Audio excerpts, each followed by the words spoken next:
رسول الله صلی الله علیه وسلم فرمایي د جمعې په ورځ باندې یو خاص ساعت دی، یو خاص وخت دی چې کوم بنده مؤمن په هغه کې دعا وغواړي نو الله ورله دعا قبلوي.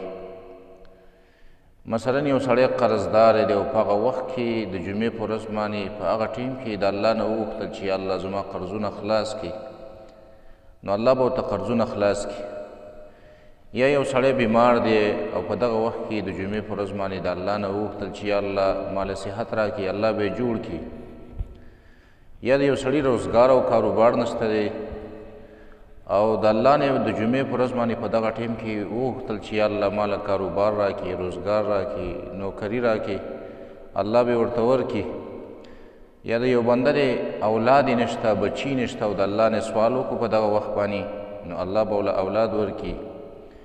یا یو سړی په لانجو کنجو کې راګیر دی، عدالتونو کیسونو کې راګیر دی او د جمعې په ورځ په دغه خاص وخت کې د الله نه دعا وکړله نو الله به د لانجو د شرونو نه راخلاص کړي. رسول الله صلی الله علیه وسلم فرمایي ان فی الجمعة لساعة لا یوافقها مسلم. رسول الله صلی الله علیه وسلم وایي د جمعې په ورځ باندې یو خاص وخت دی، یو خاص ګړۍ ده.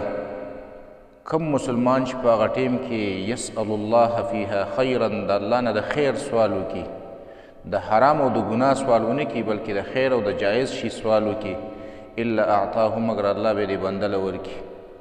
او بیا رسول الله صلی الله علیه وسلم فرمایي وهي ساعة خفیفه، دا ډېر معمولي ټیم دی، لږ ټیم دی، خو په هغې کې چې څوک دعا وغواړي الله یې ورله نه رد کوي، الله یې ورله قبلوي.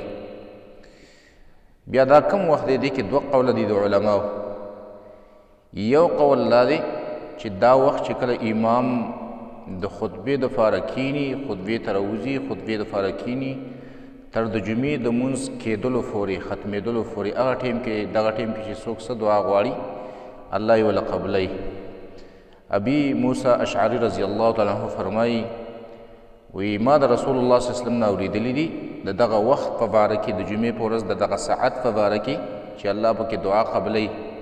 وی ما د رسول الله صلی الله علیه وسلم اوریدلی هي ما بین ان یجلس الامام الى ان تقضي الصلاه، دا هغه وخت دی کله چې امام د خطبې دپاره کیني تر دې چې مونځ وشي، یعنې دغه وخت کې 10 منټه دي، 20 منټه دي، فاو وخت دی، دغه ټیم کې چې څوک څه دعا وکړي الله یې ورله نه رد کوي.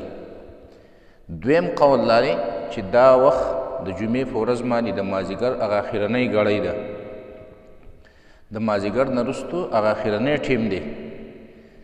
دا هم په روایاتو کې راځي. جابر بن عبدالله رضی الله تعالی عنه فرمایي وی رسول الله صلی الله علیه وسلم فرمایلی دي چې یوم الجمعة 12 ساعة، د جمعې ورځ 12 ګنټې ده.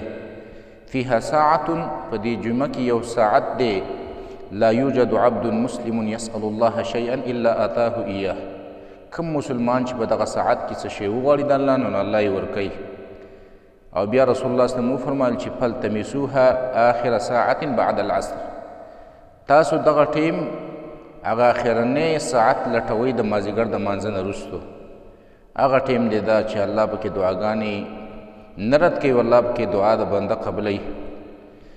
ابي هريره رضی الله تعالی عنه فرمایي وی ما ته عبدالله بن سلام رضی الله تعالی عنه داسې ویلو چې دغه وخت چې دی د جمعې په ورځ باندې دغه ساعت چې دی دا د مازدیګر نه وروستو د اخرنۍ ګړۍ ده. نو د جمعې په ورځ باندې په دوانو ټیمونو کې هم سړی دعا غوښتلی شي. یو چې امام کیني په خطبې دپاره تر د مانځه د پوره کېدلو پورې په دغه وخت کې، او دویم چې کله د مازدیګر لمونځ د جمعې په ورځ باندې وشي او د هغې نه وروستو اخرنۍ ګړۍ د جمعې د ورځې په دغه کې څوک څه دعا وغواړي، هر چا په زړه باندې چې حاجت دی، چا قرضدار دی، څوک بیمار دی، د چا روزګار نشته، د چا بچي نشته، د چا بیبي نشته دی، ښځه کول غواړي، څوک په لانجو شرونو فتنو کې راګیر دی او د الله نه په دغه ساعت کې سوال وکړي نو الله پاک یې نه رد کوي، الله پاک یې ورله قبل